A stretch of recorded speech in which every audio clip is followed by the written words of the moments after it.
A'udzubillahi minasyaitonirrajim. Bismillahirrahmanirrahim. Alhamdulillahi rabbil alamin wassalatu wassalamu ala asyrafil anbiya'i wal mursalin wa ala alihi washabbihi ajma'in. Rabbi shrah li sadri wa yassir li amri wahlul 'uqdatam min lisani yafqahu qawli. Allahumma zidna 'ilma warzuqna fahma. Allahumma 'allimna ma jahilna. Qala al-mu'allif rahimahullahu ta'ala wa nafa'ana fi ulumin amin fi darain. Bismillahirrahmanirrahim. Assalamualaikum warahmatullahi wabarakatuh.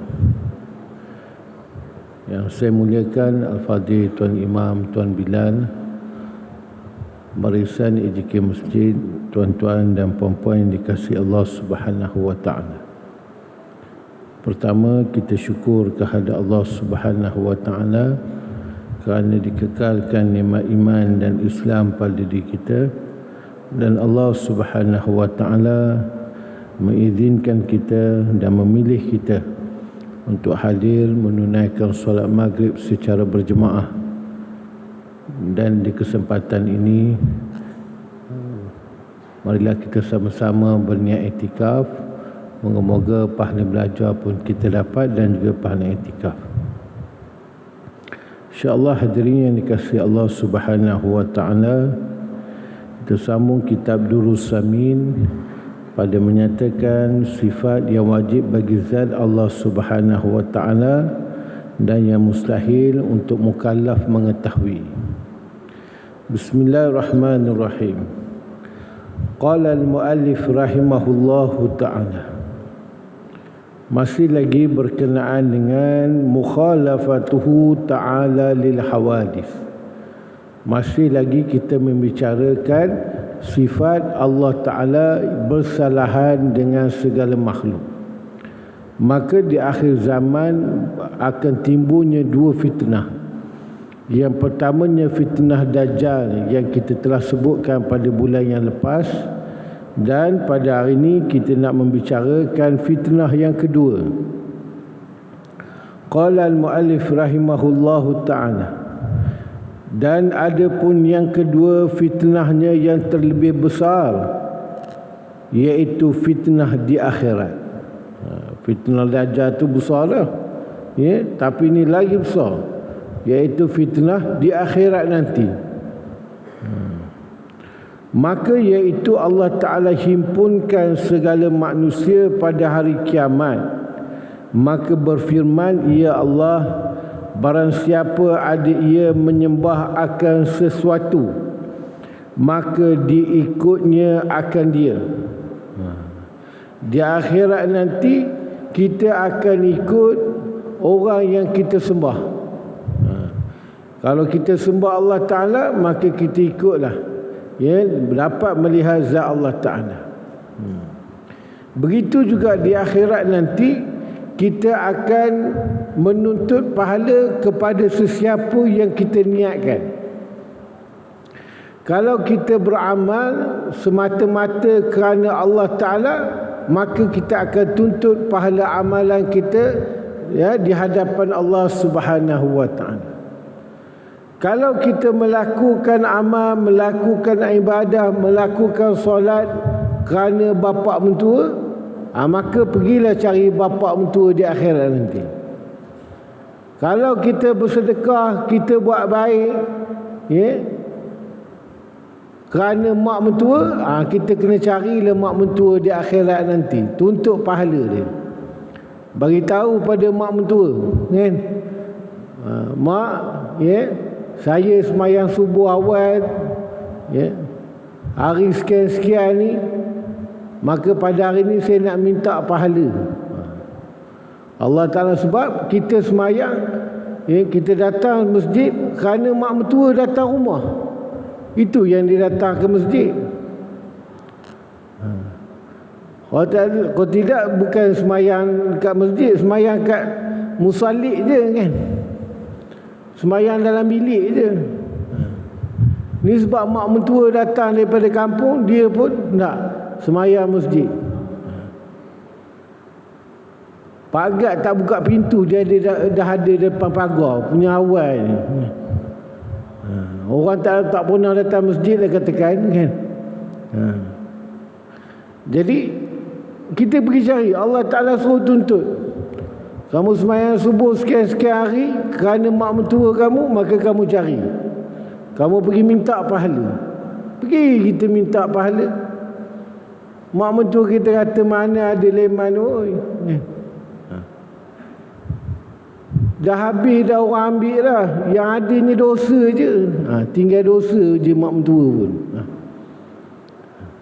Jadi begitu juga kalau kita sembah apa benda di dunia, maka kita akan pergi cari di akhirat nanti.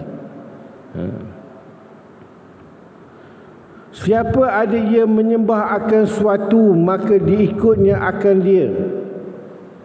Maka mengikut orang yang ada ia menyembah matahari akan matahari, dan yang menyembah bulan mengikut akan bulan.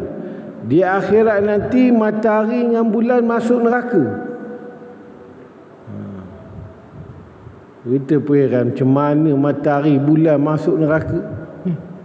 Dia makhluk Allah Ta'ala, tak pernah buat maksiat apa, ngikut apa yang Allah Ta'ala perintah. Matahari dan bulan masuk neraka bukan sebab diseksa, kerana mereka, matahari dan bulan ni masuk neraka untuk menyeksa orang yang menyembah dia. Nak lagi panas, tak padai ngapi, dia pula lagi panaskan. Di dunia kamu sembah aku, sedangkan aku ni makhluk Allah, maka pada hari ni aku pula seksa kamu. Itu dia. Kalau orang tu sembah bulan, maka dia akan cari bulan. Yang menyembah akan tawarid, iaitu yang menyembah yang lain daripada Allah Ta'ala seperti berhala, maka mengikut ia ke neraka.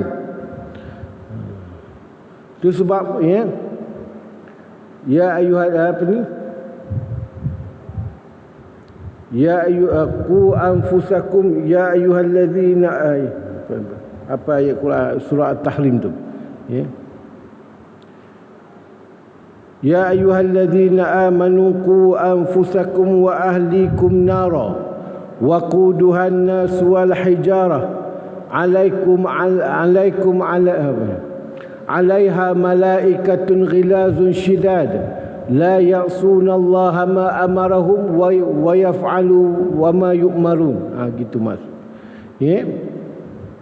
Ya ayyuhalladzina amanu qu anfusakum, wahai orang-orang yang beriman, jagalah diri kamu, wa ahlikum, dan ahli keluarga kamu. Jaga daripada mana? Qu anfusakum wa ahlikum nara, daripada sesaan api neraka Allah Ta'ala. Waquduhan nas wal hijarah, dan bahan bakarnya daripada batu. Daripada batu. Yang dikatakan batu ini, iaitu kena kepada berhala yang diorang nak sembah.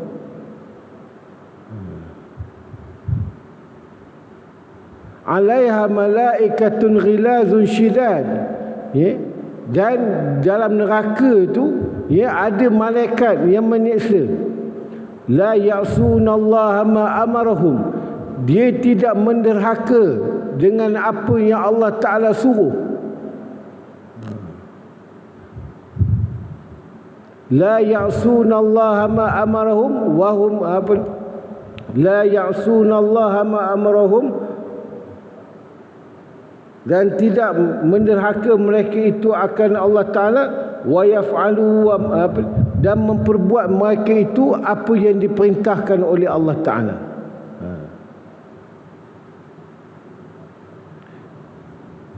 Wa yaf'alu wa yaf'alu wa ma yu'marun, begitu. Dan memperbuat mereka itu barang yang diperintahkan oleh Allah Ta'ala. Jadi malaikat ni apa yang dia tak ada buat maksiat. Apa yang Allah Ta'ala suruh, maka dia akan memperbuat. Kalau Allah Ta'ala suruh dia itu seksa hamba Allah Ta'ala yang masuk dalam neraka, maka dia akan memperbuat. Maka bila turunnya ayat ini, asalnya batu ni dia ada air. Ada air. Kan Nabi Musa AS ketuk batu maka mengalir air. Bila turunnya ayat ni, punya takutnya batu sampai kering air dalam batu. Tu sebab kalau kita belah batu tak ada air dah. Punya takutnya batu pada ayat yang diturunkan. Allah Ta'ala jadikan batu, iaitu batu yang disembah, batu berhala ni, sebagai bahan bakar daripada api neraka Allah Ta'ala. Jadi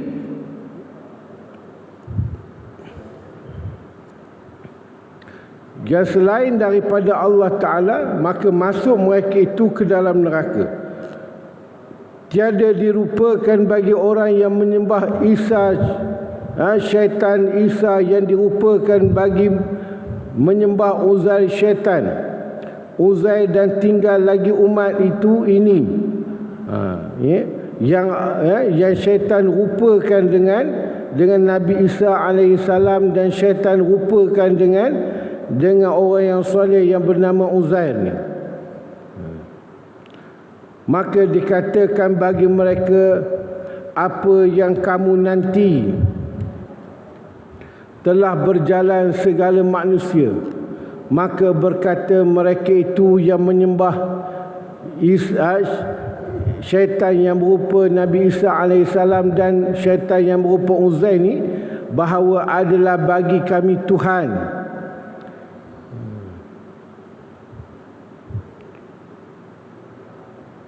Jadi bila mereka yang menyembah syaitan yang berupa Uzair dan juga berupa Nabi Isa alaihissalam ni pergi ke dalam neraka, maka ada tinggal lagi puak. Ada lagi tinggal lagi puak yang tidak pergi ke neraka. Maka berkata mereka itu, bahawa adalah bagi kami Tuhan yang kami sembah akan Dia pada dunia, dan tiada kami lihat akan Dia. Maka dikatakan, adakah kamu kenal akan Dia apabila melihat kamu? Maka berkata mereka itu, bahkan. Maka dikatakan, betapa kamu kenal akan Dia, tiada kamu lihat akan Dia. Kata mereka itu, tiada sebandingnya. Maka dinyatakan bagi mereka itu satu malaikat.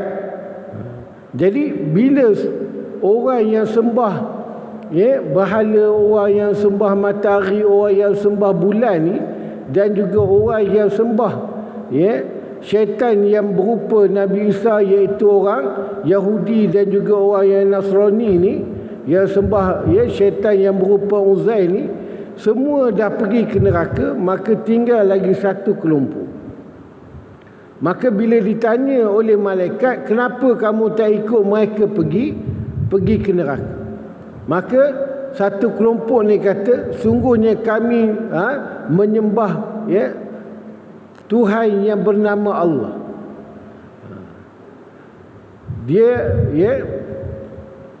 Maka dikatakan, adakah kamu kenal akan Tuhan yang kamu sembah ni? Mereka kata, betul, mereka kenal. Maka dirupakan malaikat pada pihak kiri, Arash. Dijadikan 7 air laut pada lubang ibu tangannya. Maka malaikat ni muncul di kiri Arash. Lubang ibu jari dia ni 7 air laut. Bayangkan, punya besarnya ibu jari. Kalau ibu jari itu besar, boleh takung 7 air laut, takkanlah tubuh dia halus. Dah tentu tubuh punya pun besar. Maknanya dirupakan malaikat ni di kiri Arash, yang mana besar dia tu, ibu jari dia tu boleh menampung 7 air laut.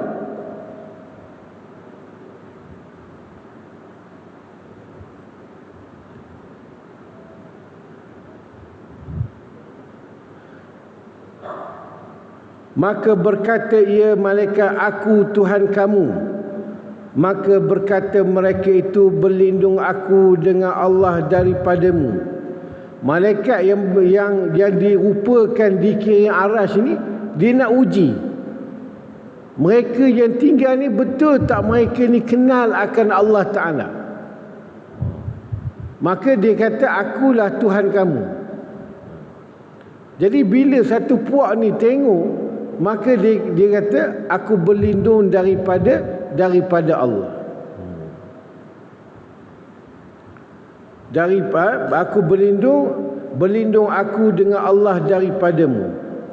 Maka tiada sekutu dengan Tuhan kami sesuatu.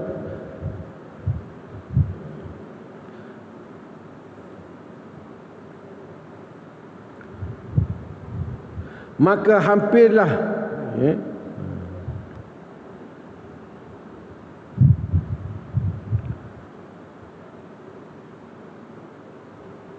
maka hampirlah orang yang taklid itu bahawa berpaling i'tiqadnya. Tapi orang yang i'tiqad dia tu ikut orang. Sebab apa kamu kata Allah Ta'ala itu wujud? Sebab apa kamu kata Allah Ta'ala itu ada? Dah ustaz kata ada, aku pun ada. Itu. Dia pakai cakap ustaz. Itu maknanya orang taklid. Dia usul ni, ustaz ni dia buka jalan je. Dia buka minda kita.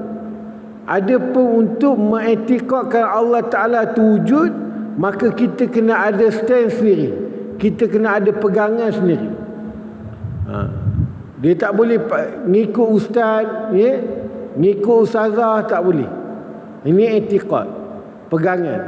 Sebab apa? Sebab kalau ustaz tu ke laut akan datang, takkanlah kita nak ke laut. Kalau ustaz tu jadi sesat, ataupun ustazah tu jadi sesat umpamanya, takkan kita nak ikut sesat juga. Jadi i'tikad ni, ustaz ustazah ni, dia hanya buka minda kita saja. Ada pun nama i'tikad kan, kita kena sendiri. Itu dia, ya. Jadi bila malaikat ni kata begitu, orang yang i'tikad ni hampir nak mengikut, tapi tak ikutlah. Sikit lagi dia nak ikut. Maka nyata pula bagi mereka itu satu malaikat yang lain dengan suruh Allah Ta'ala pada pihak kanan arasy. Jikalau dijadikan air laut yang 14 itu pada lubang ibu tangannya, tiada nyata. Jadi Allah Ta'ala wujudkan pula, malaikat lagi besar daripada sebelah kiri tadi, yang ada di sebelah kanan lagi besar. Lubang ibu jari, tepi ibu jari sini pun, kalau tuang 14 air laut pun masih lagi tak nampak air laut punya ke dalamnya. Jadi maknanya besar ni.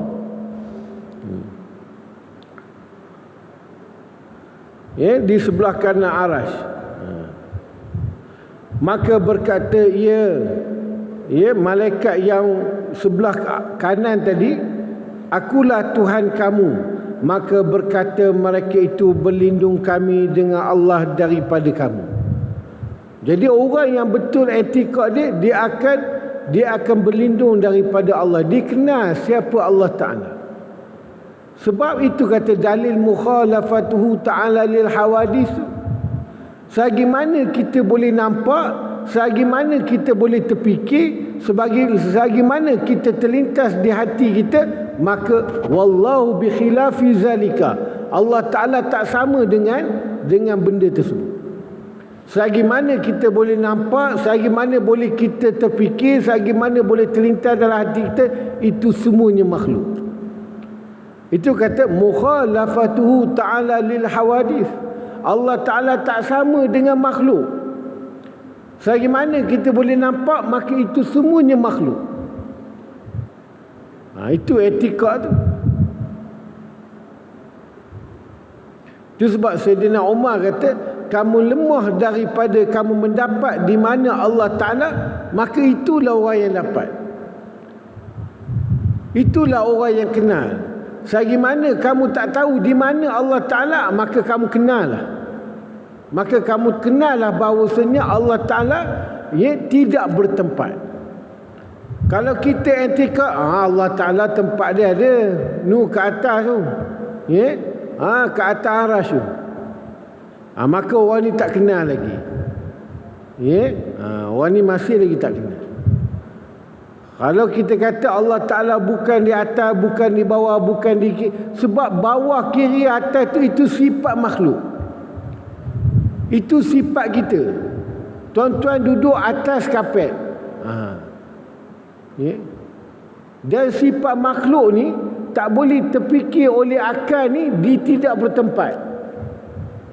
Datang seorang beritahu tuan-tuan, dia kata aku jumpa satu benda ni, dia tak ada tempat. Ke kanan pun tidak, ke kiri pun tidak, depan pun tidak, belakang pun tidak. Agak-agak tuan-tuan percaya ke tidak? Tuan-tuan mesti tengok dekat tangan dia. Ni ada bekas jarum ke tidak kat tangan dia ni. Sebab sifat makhluk dia pasti bertempat. Itu Allah Ta'ala bersalahan dengan makhluk. Selagi mana kita mengatakan Allah Ta'ala itu bertempat, maka orang ni tidak lagi kenal akan zat Allah Subhanahu Wa Ta'ala. Jadi bila dipamerkan malaikat yang diperintahkan oleh Allah Ta'ala untuk menguji keimanan orang yang ada tinggal lagi ni di akhirat nanti, besar badan dia, mengaku bahawa dia adalah Tuhan dengan perintah Allah Ta'ala, maka orang yang kenal, maka dia tidak akan mengaku dan minta berlindung diri dia daripada Allah Ta'ala. Sebab hanya Allah Ta'ala saja yang dapat boleh melindungi akidah kita. Tak kira lah kita ni baru ustaz ke, kita ni ustaz ke, kalau Allah Ta'ala tidak lindungkan akidah kita, maka kita akan tersesat. Kita akan mengikut orang kata ajaran-ajaran yang menyimpang daripada yang sebenar. Jadi Allah Ta'ala tak sama dengan makhluk. Selagi mana kita boleh nampak, selagi mana kita boleh terfikir, selagi mana terlintas kadang-kadang syaitan ni dia datang pada diri kita. Kita duduk saja-saja kan, kita pun duduk mengaji, syaitan ni dia akan datang pada orang yang belajar, yang ada pengetahuan sikit tu, maka diragukan dengan ketuhanan dia. Orang yang tak belajar, dia tak payah sesat lah. Sebab kalau orang yang tak belajar ni, syaitan pergi dekat dengan dia, takut syaitan pun sesat juga, lagi bertambah sesat. Nanti aku dah sesat, lagi campur dengan orang ni lagi sesat aku. Dia akan datang pada orang yang belajar, maka dia akan datang sifat was-was pada akidah, pada sifat ketuhanan. Jadi di akhirat nanti, maka Allah Ta'ala akan uji kita. Ini fitnah yang besar. Rupa Allah Ta'ala perintahkan malaikat ni, rupa kan, untuk mengaku bahawa dia adalah Tuhan. Tengok orang ni tahu ke tidak. Kalau dia tahu bahawasanya Allah Ta'ala bersifat mukhalafatuhu lil hawadis, laisa kamitsli syai'un, Allah Ta'ala tak sama dengan sesuatu, maka dia akan menolak benda-benda yang datang yang mendakwa diri dia adalah Tuhan. Kadang-kadang kita ni terlampau ta'assub dengan guru kita, sampai mengiktiraf pula guru kita bersama dengan Tuhan. Itu pun masalah juga. Masalah juga kita. Itu sebab guru ni walaupun serban dia tu sengit kepala-kepala dia berat, kalau dia salah tetap salah. Jangan kita ikut. Walaupun jubah dia melerit sampai 3-4 lapis, kalau salah tetap salah. Itu sebab kita kena ada ilmu sebagai panduan kita. Belajar tak apa, kita mesti ada asas dia, supaya kita terhindar daripada terjerumus pada kelompok-kelompok yang sesat dan yang menyesatkan. Itu kita. Jadi selagi mana kita kata kita mengaku benda tu adalah Tuhan, maka orang tu tidak lagi mengenal akan Allah Ta'ala. Jadi satu puak ni, yang malaikat sebelah kiri pun dia tak mengaku Tuhan, yang malaikat sebelah kanan pun dia tidak mengaku malaikat tu Tuhan dia.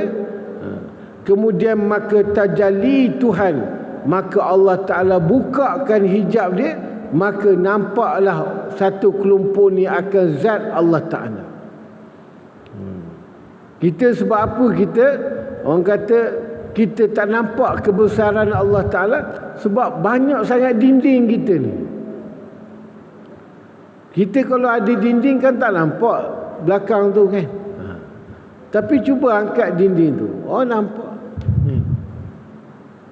Maka di akhirat nanti kita boleh tengok Allah Ta'ala. Bila Allah Ta'ala tajalli, Allah Ta'ala pamerkan zat dia tu, maka melihat mereka itu akan Tuhan seperti perkara yang diiktikadkan. Kita nampak Tuhan, tapi Allah Ta'ala tu tak boleh kita nak rupa, nak bagi tahu, tak boleh. Tapi kita nampak, begini Allah Ta'ala, sampai tahap tu je. Adapun kita nak merupakan Allah Ta'ala besar begini, tinggi begini, tak dapat. Sebab Allah Ta'ala tak sama. Macam bini kita masak sup lembu korban, masin. Kita kata masin sup ni. Bini kita kata, masin tu tara mana? Sesenduk garam ke? 3 senduk garam ke? 1 sudu ke? Kan? Tara dunia pun kita tak boleh nak bagi tahu. Tapi kita kata masin lah. Lepas tu, suami kita pun suap kita. Betul lah masin. Kan? Bila kita dah rasa baru kita tahu tara mana masin tu. Tapi nak bagi tahu pun tak boleh. Itu nisbah kepada dunia. Zat Allah Ta'ala nampak, tapi nak bagi tahu macam mana, kita tak boleh nak bagi tahu. Selagi mana kita boleh bagi tahu, maka itu bukanlah zat Allah Ta'ala. Begitu. Maka sujud mereka itu dan tinggal segala kafir. Maka bila orang yang beriman ni nampak zat Allah Ta'ala, maka bersujudlah mereka itu.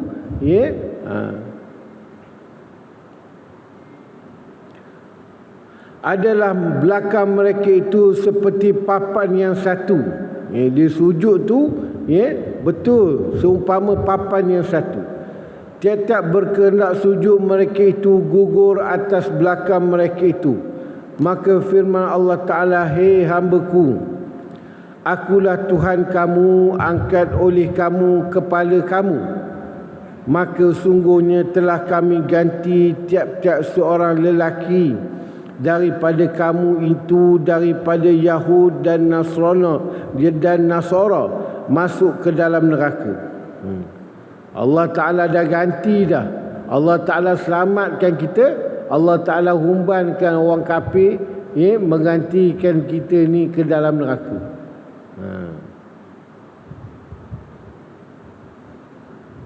Maka mengangkat mereka itu akan kepala mereka itu, dan muka mereka itu terlebih sangat putih daripada embun. Tengok. Putih cerah. Walaupun kat dunia muka kita gelap, di akhirat nanti cerah muka kita. Kan? Cerah muka kita. Dan telah naik cahayanya dan cemerlang, dan dihitamkan segala muka orang kafir. Muka orang kafir di akhirat nanti walaupun putih melepak, di akhirat nanti gelap muka dia, hitam muka dia. Itu sebab kita kalau kat dunia muka hitam, janganlah susah hati. InsyaAllah di akhirat nanti putih muka kita. Kalau bini kata, bang saya nak pergi terapi bang, nak bagi cerah sikit, nanti kat akhirat nanti je lah. Kan dah jimat duit tu lah. Jadi memang muka orang mukmin ni dia akan cerah cemerlang. Walaupun dekat dunia muka kusam, kena cahaya matahari, panas gelap, di akhirat nanti Allah Ta'ala ubah muka kita ni jadi cerah. Seumpama putih embun. Bukan putih pucat tu. Putih pucat memang tak cantik putih pucat ni. Dia putih. Putih embun cantik lah. Orang kafir walaupun putih melepak, di akhirat nanti hitam legam muka dia. Ni.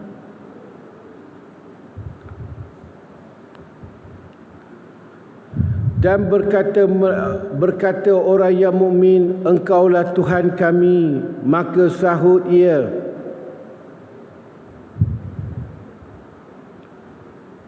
yakni dapat keluasan dengan kamu, maka diberi tiap-tiap seorang akan nurnya atas qadar amalannya. Setiap muka kita ni dia akan bercahaya setara mana amalan kita di dunia ni. Kalau amalan kita ni sikit, maka di akhirat nanti dia tak ada cerah sangat muka kita.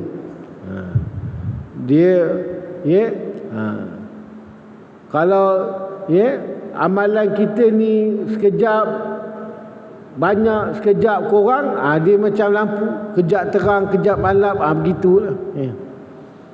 Malap pun tak apa, ada cahaya. Jangan terpadam je, langsung tak ada cahaya. Kalau orang ni banyak amal ibadat dia di dunia ni, maka bercahaya, berseri-seri muka dia. Qadar amalan tu. Begitu juga dengan syurga. Syurga nanti dia ada tingkatan dia. Yarfa'illahu alladhina amanu minkum walladhina utul ilma darajat. Allah Ta'ala mengangkat martabat ketinggian syurga ni, ia mengikut ilmu kamu. Banyak ilmu, maka tinggilah martabat syurga dia. Kurang ilmu, maka kuranglah martabat syurga dia. Macam kita lah kan.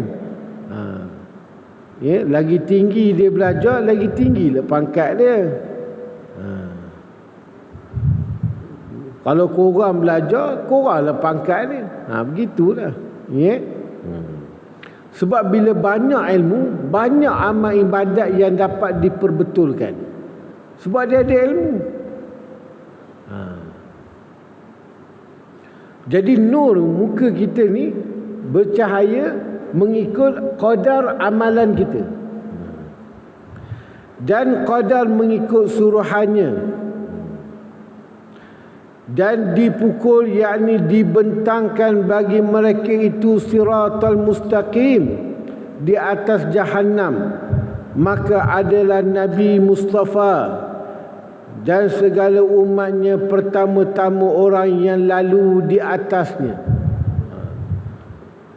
Barulah kita lalu siratal mustaqim. Yang mana siratal mustaqim ni dilintangkan di bawahnya api neraka. Jatuh tu terus je masuk neraka.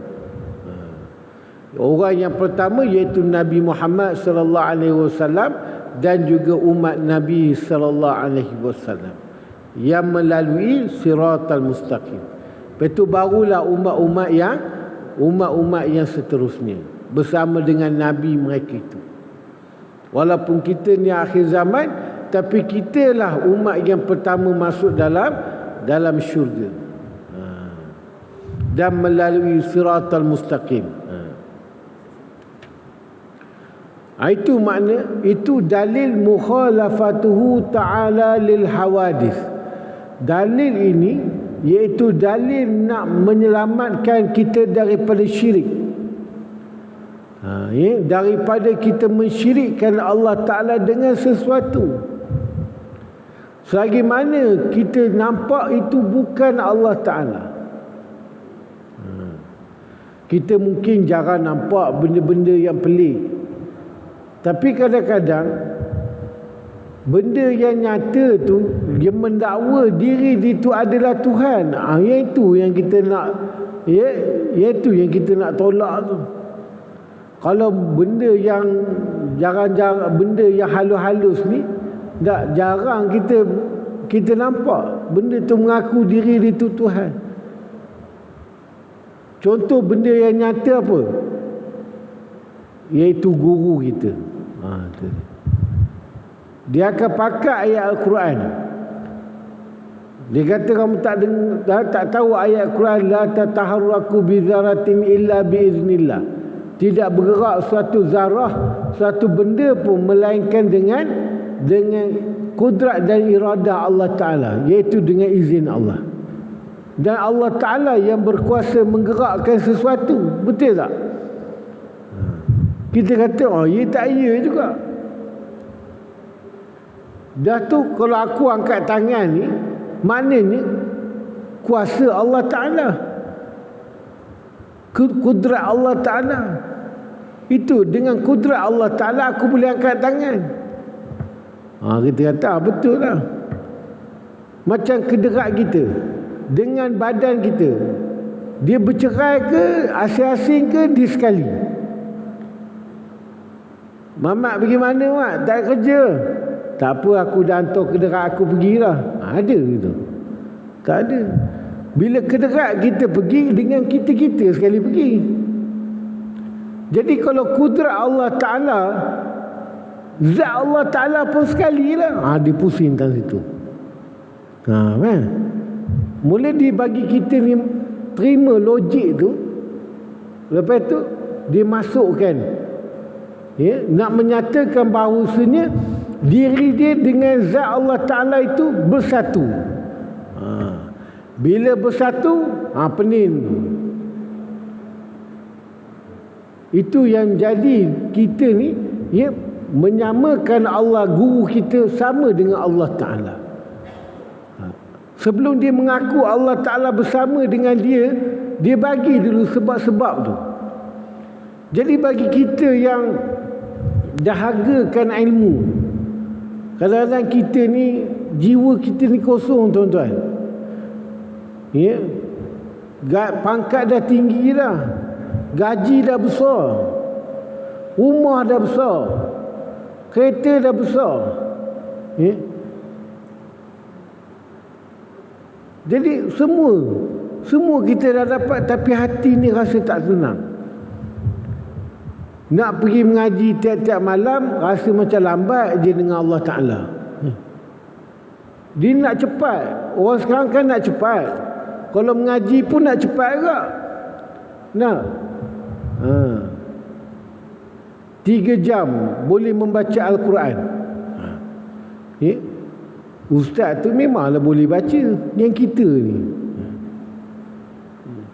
dalam ilmu tak ada istilah cepat tuan-tuan. Itu sebab kalau kita mengaji kitab Pelita Penuntut, di antara syarat ilmu itu tulus zaman, panjang masa. Kena lama belajar, baru dia faham tuan-tuan. Tak ada istilah cepat. Tapi orang sekarang ni, dia nak cepat belajar. Padahal dia usahakan dia nak belajar tajwid, makhraj huruf pun kelang kabut. Duk main walada jam tu nak. Lepas tu nak 3 jam boleh baca Quran. Tak ke pening ni buat.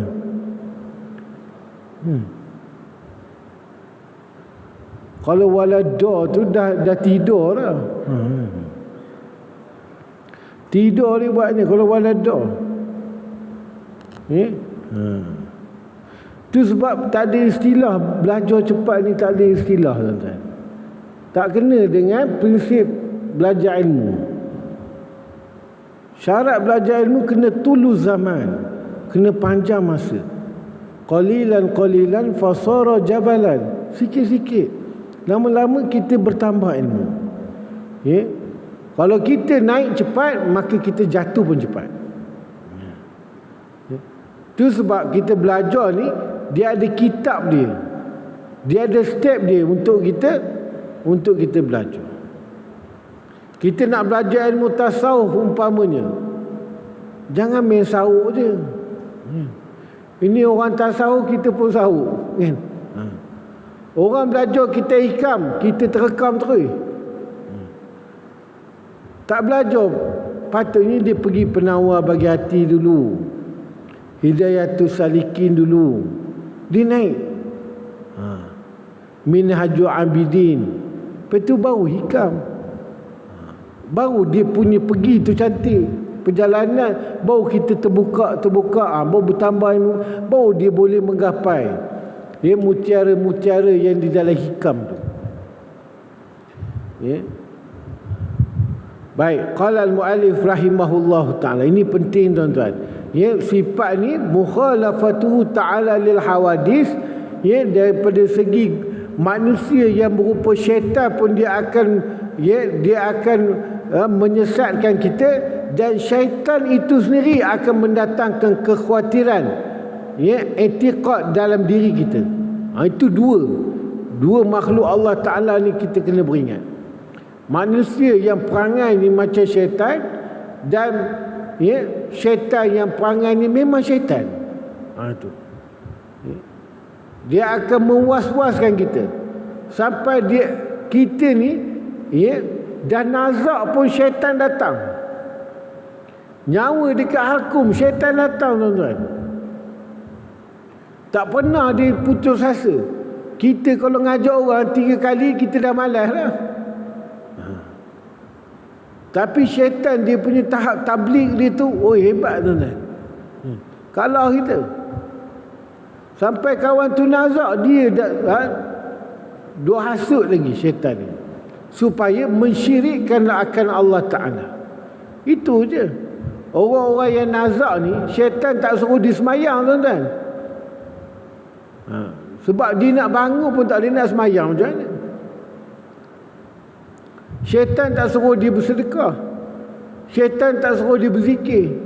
Cuma syaitan suruh dia mengaku diri dia diri dia adalah Tuhan. Itu saja. Syaitan suruh kawan dia mengaku diri syaitan tu adalah Tuhan. Itu saja. Itu sebabnya, ya, etikad ni, sifat mukhalafatuhu ta'ala lil hawadis ni, maka kita kena betul-betul, kita kena faham agar kita menolak dakwah ataupun bisikan, ya, di akhir hayat kita. Bila syaitan datang menghasut kita, maka bila kita tahu Allah Ta'ala tak sama dengan apa yang kita nampak, maka kita tolak dia. Itu bukan Allah Ta'ala, tapi kamu adalah syaitan. Kan? Baru kita boleh tolak, ya, sebab kita kenal sifat mukhalafatu ta'ala lil hawadis. Ya tuan-tuan, qala al-muallif rahimahullahu ta'ala. Dan yang seterusnya, ya, dalil qiyamuhu binafsihi, ya, ada Allah Ta'ala dengan sendiri dia. InsyaAllah kita masuk pada sifat yang seterusnya pada masa yang akan datang, yang mana baik datangnya daripada Allah Ta'ala, kekurangan kelemahan diri saya sendiri hakikatnya daripada Allah Subhanahu wa Ta'ala. A'udzubillahi minasyaitonirrajim. Bismillahirrahmanirrahim. Allahumma aftah alaina futuhal arifin kama fatatahu ala alladhina min qablina birahmatika ya arhamar rahimin. Walhamdulillahi rabbil alamin. Wallahu a'lam. Assalamualaikum warahmatullahi wabarakatuh.